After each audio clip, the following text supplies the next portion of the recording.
Na verdade, as formas jurídicas, que é o livro do Foucault que está sendo cobrado agora na Defensoria de São Paulo.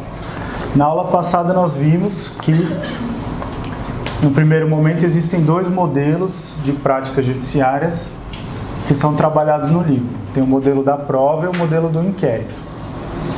Aqui, entre parênteses, eu coloquei os termos originais para prevenir, caso apareçam em prova esses termos no original, vocês não fiquem perdidos. Que é épreuve, né, prova, e enquête. Nós vimos que Foucault vai discutir o modelo da prova a partir do texto da Ilíada, ou melhor, a partir de uma passagem da Ilíada que ele selecionou, que é aquela da corrida de carros que nós falamos na aula passada. Enquanto que ele vai selecionar o texto do Édipo Rei, a tragédia de Sófocles, para traçar em linhas gerais as características do modelo do inquérito. Volto a repetir que isso não significa que não exista uma certa tradição de prova em Édipo Rei, na história do Édipo Rei. Significa apenas que ele selecionou esse texto para apresentar esse novo modelo, que era o modelo do inquérito. Então, o modelo da prova estava mais vinculado à Grécia arcaica e o modelo do inquérito ao período da Grécia clássica, que foi posterior. Adentrando agora propriamente na terceira conferência do livro, como se fosse um terceiro capítulo, ele vai trabalhar bastante a diferenciação entre esses dois modelos, e ele começa analisando na Idade Média. Na Idade Média, ele vai dizer que teve uma larga preponderância do modelo da prova, pautada nesse direito feudal, da época do feudalismo. Certo? E aí, esse modelo da prova no direito feudal, ele ocorria como um jogo, uma espécie de jogo. Nós já vimos ele falando a respeito desse tipo, que era uma espécie de jogo, mesmo no modelo da prova lá da Grécia arcaica.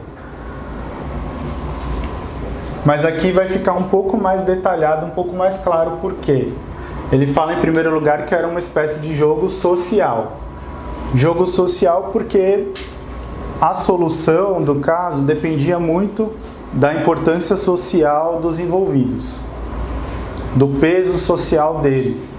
As testemunhas tinham como papel, digamos assim, atestar a importância social daqueles envolvidos no conflito. Então, se ia alguém testemunhar em favor de outrem, era não para dizer que o fulano era inocente, mas para dizer que o fulano era alguém importante na sociedade. Então, veja que aqui fica muito mais detalhado. No modelo da prova da Grécia arcaica, lá que nós vimos pela passagem da Ilíada, sequer havia um detalhamento a respeito dessas testemunhas, do papel das testemunhas, porque não havia, simplesmente. Mas aqui existem testemunhas, é que elas têm um papel diferente, o papel de atestar o peso social daqueles envolvidos. Era também uma espécie de jogo verbal, porque as pessoas disputavam através da pronúncia de fórmulas. Elas soletravam fórmulas, elas recitavam fórmulas, né? Era um direito formular. Era uma espécie de competição também verbal nesse sentido, porque os envolvidos eram expostos a recitar determinadas fórmulas pré-estabelecidas. É interessante também observar que a figura do advogado, nesse contexto aqui, estava vinculada à pronúncia dessas fórmulas. Então, haviam determinadas fórmulas que o advogado deveria pronunciar corretamente, e se ele errasse nesse recital, ele poderia perder a causa. Parece um modelo bastante arcaico, mas ele tem uma lógica intrínseca dele. Também era uma espécie de jogo mágico religioso, porque havia toda uma aura, né, um tanto quanto mística, que emergia dessa cena que era feita. E também era um jogo corporal, porque haviam provas físicas a que as pessoas deviam ser submetidas. Eram os ordalhos. Esses ordalhos eram uma espécie de testes que as pessoas tinham que se submeter, em que, se elas passassem pelo teste, elas seriam consideradas inocentes. Coisas como atravessar carvão em brasa, com os pés nus, enfim, coisas desse tipo, bem civilizadas. Existem algumas características bem delimitadas desse modelo. A primeira que aparece é que eles têm uma forma binária. Essa forma binária significa que ou a pessoa aceitava esse tipo de prova e corria o risco, ou ela simplesmente renunciava e desde logo já perdia esse jogo que era a prova. Isso é a forma binária. Também é importante perceber que esse jogo se desenrolava como disputas privadas. Eram disputas entre duas figuras privadas. Nem poderia ser diferente, porque aqui nesse contexto de Idade Média, Alta Idade Média, não havia uma centralização do poder político. Pelo contrário, o poder político estava amplamente descentralizado. Cada senhor feudal tinha o seu feudo para mandar e desmandar, e aí as disputas se desenrolavam entre esses agentes privados. Então eram disputas privadas. Muitas vezes essas disputas se desenrolavam como uma batalha mesmo. E aí o Foucault vai dizer que o direito nesse contexto, ele é a forma ritual da guerra entre duas pessoas, duas figuras privadas. Forma ritual da guerra. Ritual por quê? Porque ele se restringia aos aspectos formais, regulamentares, aos aspectos, digamos assim, as regras do jogo. Ele não adentrava, entre parênteses, o mérito das questões. Ele ficava simplesmente regulando. Olha, teve um bispo lá que foi depor, então como se fosse um ponto a mais, entendeu? Para a pessoa. Então não sei o quê. Aí, pronunciou a fórmula corretamente, então não sei o quê.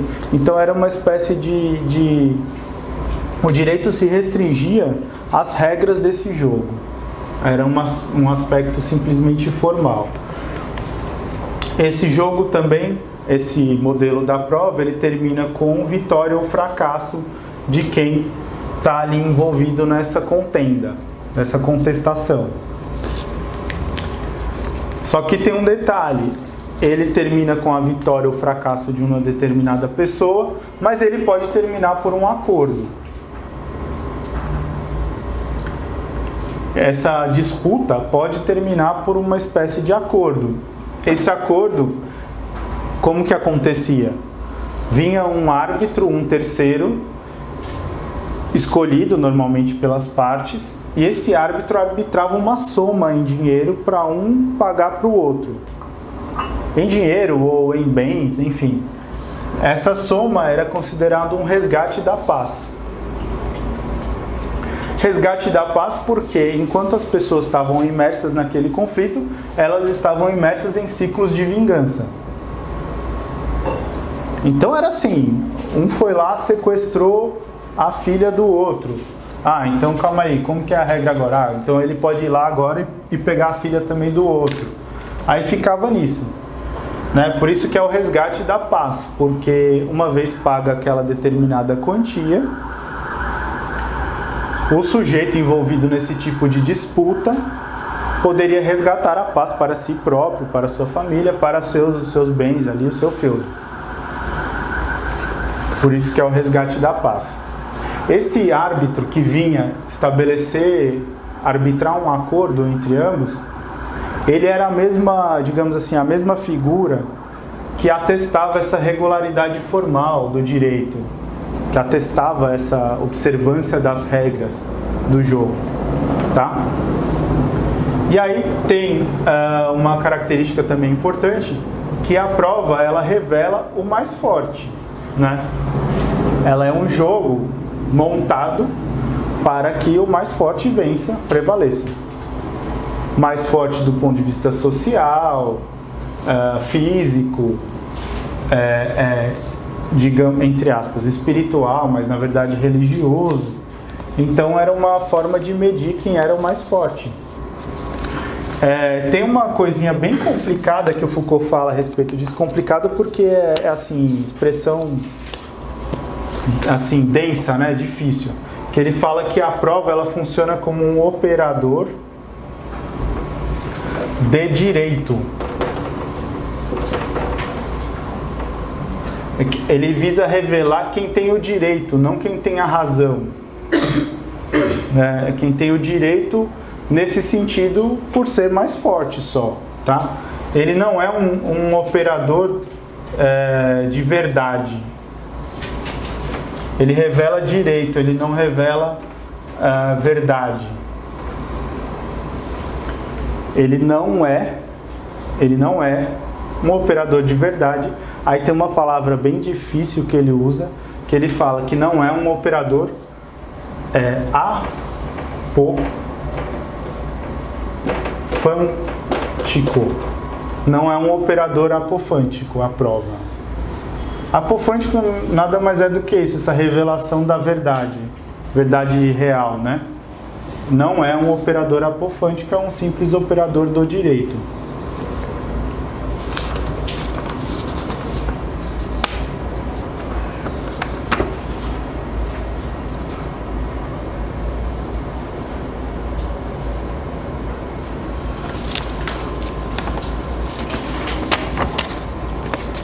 Então esse é o sistema da prova, que teve uma revelação primária, digamos assim, lá na Grécia Arcaica, e que veio a se tornar predominante, né, amplamente predominante, na Alta Idade Média, no período do direito feudal.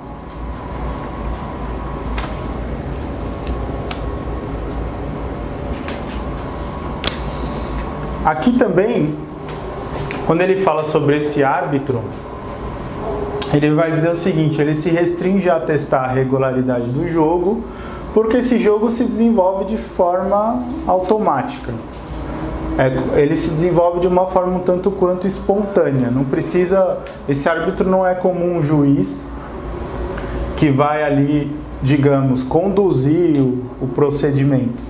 Não, o procedimento vai se desenrolando, né? Chega o sujeito lá e apresenta uma testemunha, aí o outro traz um advogado para pronunciar fórmulas, aí um desafia o outro a uma prova corporal. Então existe uma espontaneidade, esse árbitro fica simplesmente restrito a trabalhar com as regras do jogo.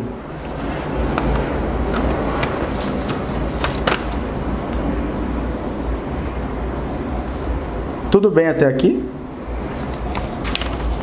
Sim. Na primeira parte nós estamos falando da Ilíada de Homero e na segunda do Édipo da Antígona de Sófocles. Então, como eu disse na aula passada, Foucault toma como ponto de partida para discutir a prova uma passagem da Ilíada, enquanto que ele toma como ponto de partida para discutir o inquérito o texto do Édipo Rei, que era uma tragédia de Sófocles, né? Uma das tragédias escritas por Sófocles, como Antígona, Édipo em Colono. Mas ele seleciona esse texto do Édipo para discutir o modelo do inquérito, que nós vamos entrar agora. Tá? Nós estamos, para situar no livro, no índice do livro, nós estamos na terceira conferência. Na aula passada eu trabalhei a primeira, em que ele vai discutir a teoria do conhecimento, e a segunda, em que ele vai discutir esses textos. Ele vai, e com um enfoque bastante especial. Tomando então, na Alta Idade Média, predominou o modelo da prova, no direito feudal. Ocorre que existiram alguns renascimentos do modelo do inquérito. E Foucault vai dizer que no final da Idade Média, o inquérito teria triunfado, o modelo do inquérito teria triunfado sobre o modelo da prova. E mesmo na Alta Idade Média, aconteceram alguns desenvolvimentos do inquérito.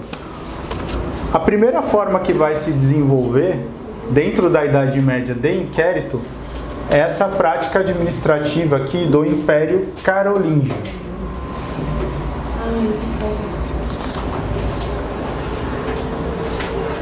Era uma prática administrativa do Império Carolíngio, na Alta Idade Média mesmo. O que era isso? Por razões administrativas, esse Império Carolíngio que existiu na região da França, onde hoje é a França, ele se apropriou de algumas técnicas para conseguir governar. Os imperadores desse império, eles apropriaram-se de algumas técnicas para conseguir governar esse império. Então, percebam que é interessante que, num modelo de poder político amplamente descentralizado, que era predominante na Alta Idade Média, prevalecia o modelo da prova.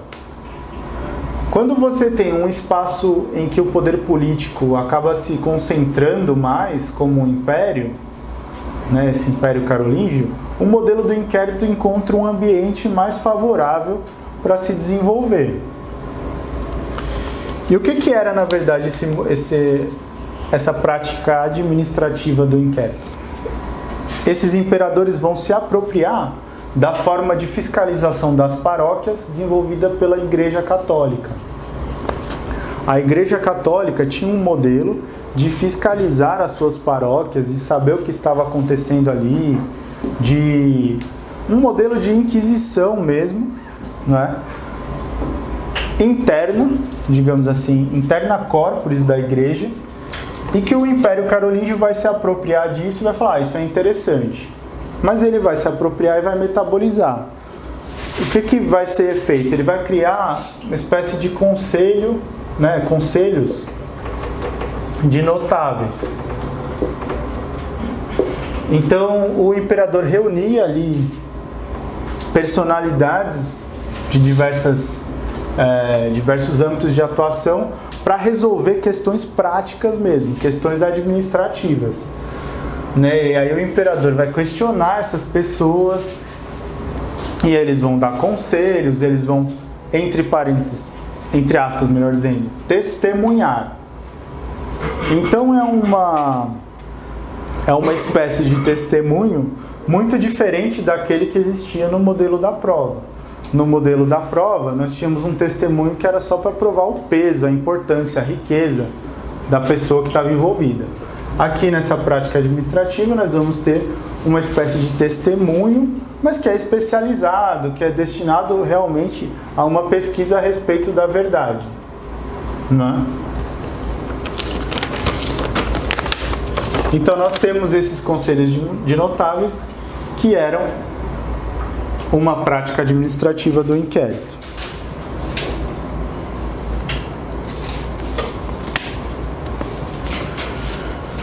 Nós tivemos também, na Baixa Idade Média, aí já no período final da Idade Média,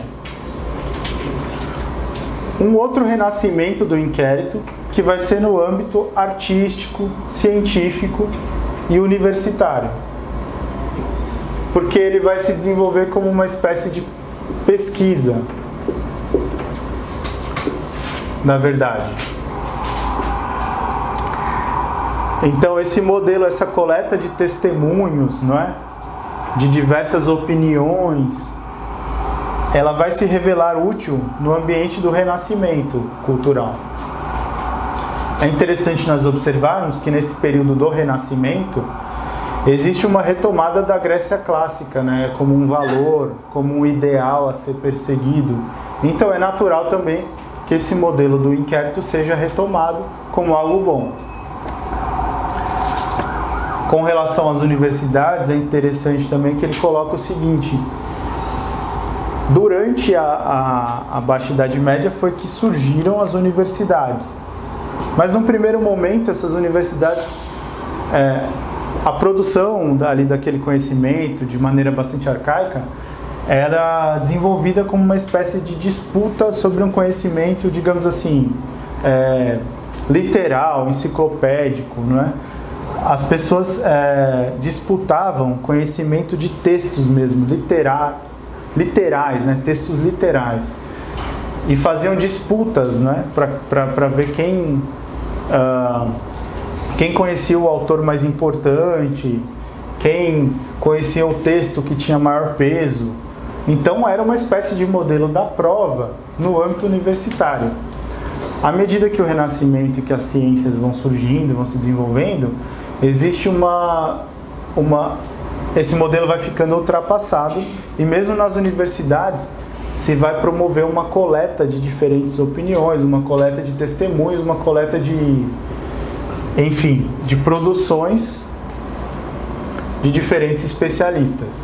Então é um modelo que transforma também a universidade.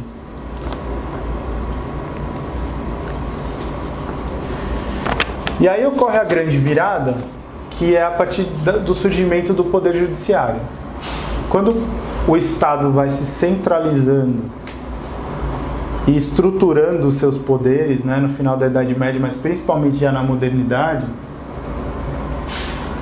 esse modelo do inquérito vai ser apropriado pelo Estado, vai ser colocado como uma forma de trabalho do Poder Judiciário.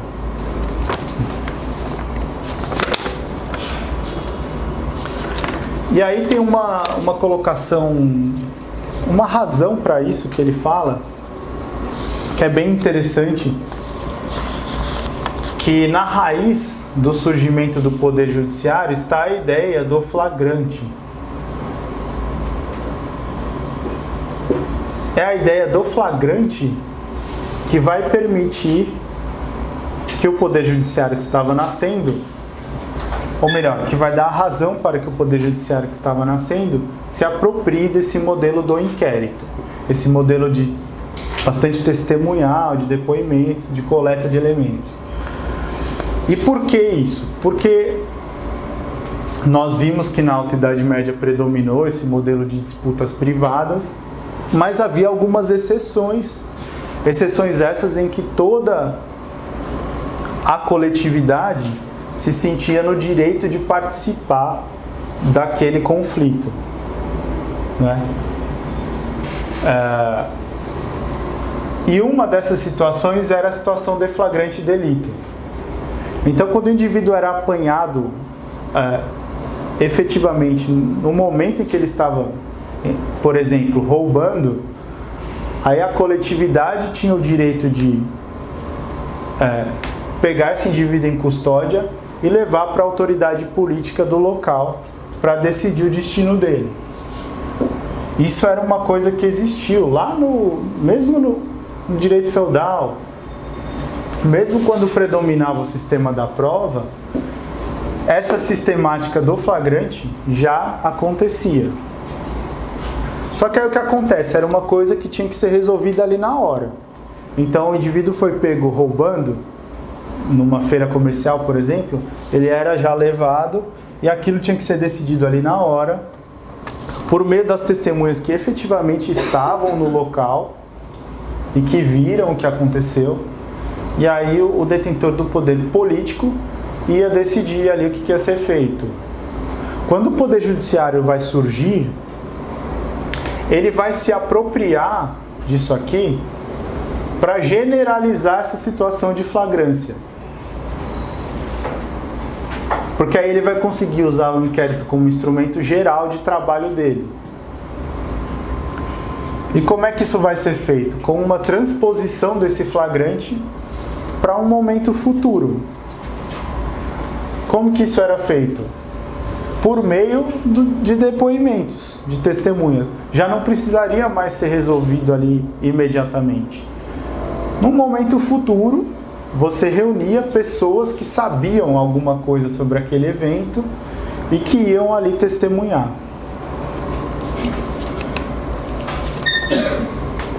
Eu vou ler aqui um trecho para vocês, para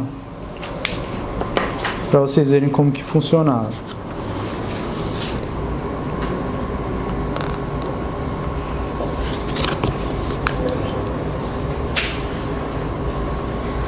Então, ó, lá, como é que funcionava?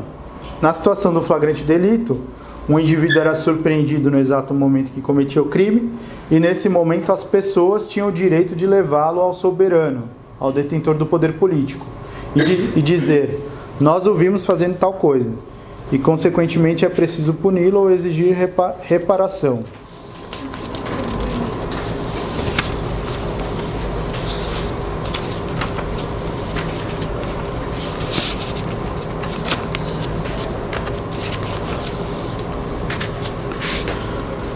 E aí, como é que isso vai ser transposto? Vai ser transposto da seguinte maneira: se você pode reunir pessoas que sob juramento garantem, depois, né, lá no futuro, garantem que viram, que sabem, que estão a par, se é possível estabelecer por meio delas que algo aconteceu realmente, ter-se-á indiretamente, através do inquérito, não é?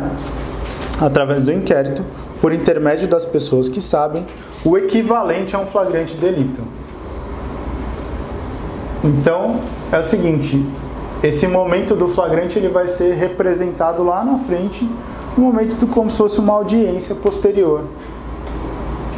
Né? Essa técnica do inquérito vai poder generalizar o flagrante, vai poder, digamos assim, coletivizar o flagrante. E por que isso era importante? Para determinar a participação do coletivo, que era o Estado que estava se fortalecendo. Então o Estado foi se fortalecendo. Para isso ele precisou dessa técnica do inquérito para determinar sua participação em todos os crimes, não mais só naqueles que eram surpreendidos em flagrante. Então aqui, a partir do surgimento do Poder Judiciário e do seu fortalecimento, concomitante ao fortalecimento do Estado, nós vamos ter a imposição estatal, né? Uma imposição da justiça. Não era mais um indivíduo privado que ia ali exigir uma reparação e que ficava cometendo ciclos de... ficava envolto em um ciclo de vingança. Não, nós vamos ter uma justiça imposta de cima.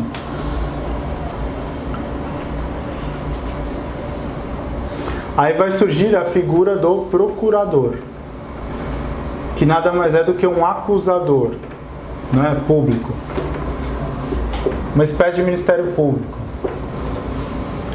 Que ele vai representar ali o Estado, né, a coletividade, acusando um determinado indivíduo de um crime. Essa figura não existia no modelo da prova. Não tinha nada a ver com aquele árbitro lá do modelo da prova. Surge a noção de infração. Essa infração aqui nada mais é do que um delito que viola o direito, viola a soberania, viola algo que está como atributo do Estado imposto a todo mundo. O crime ele acaba se tornando uma ofensa ao próprio Estado.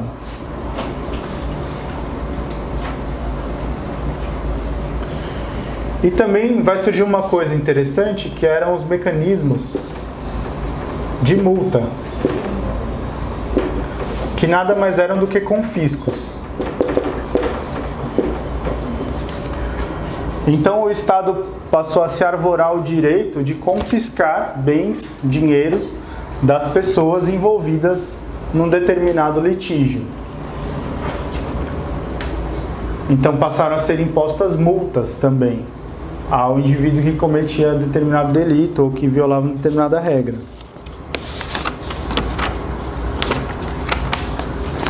Esse procedimento aqui, ele vai terminar com uma sentença. E aqui sim nós temos um operador a respeito da verdade, não é? Vai ser um modelo que vai dizer alguma coisa, dizendo assim, olha, tudo indica que aconteceu assim. Não é mais como no modelo da prova, em que você, assim, olha, o fulano é o mais forte. Não vai ter mais um operador simplesmente de direito, mas um operador de verdade.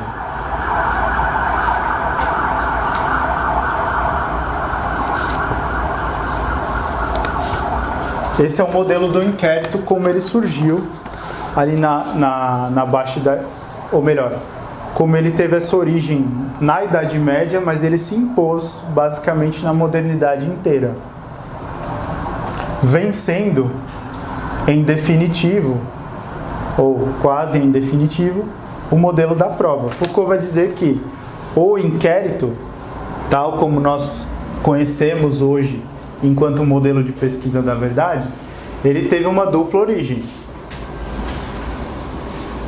Ele teve a origem administrativa daquela prática do Império Carolíngio, e ele teve uma origem, entre aspas, religiosa, porque isso foi apropriado a partir daquele procedimento de fiscalização da igreja.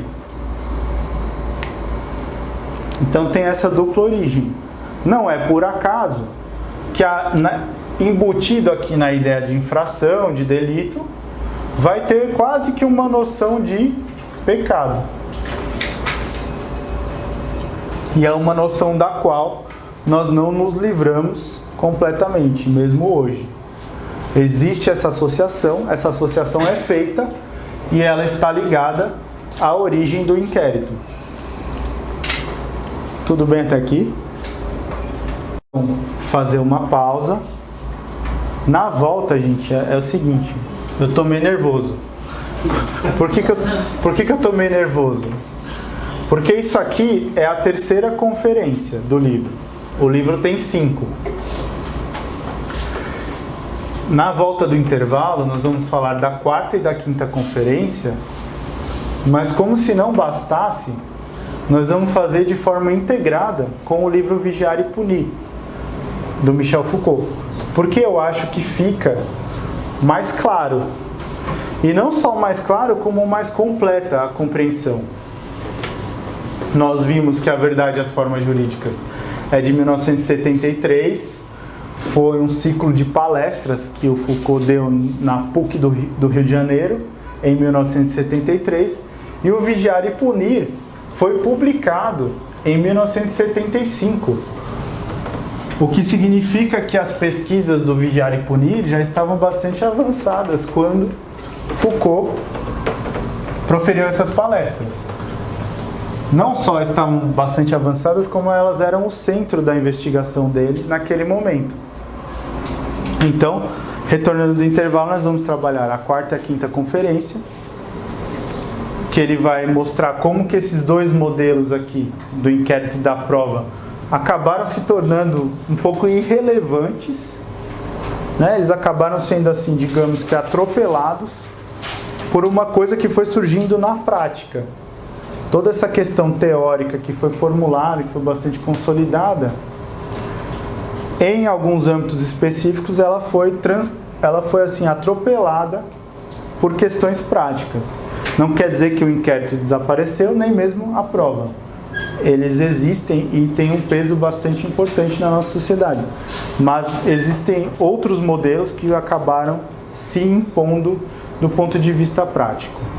Tá? Vamos fazer uma pausa então e na volta a gente continua.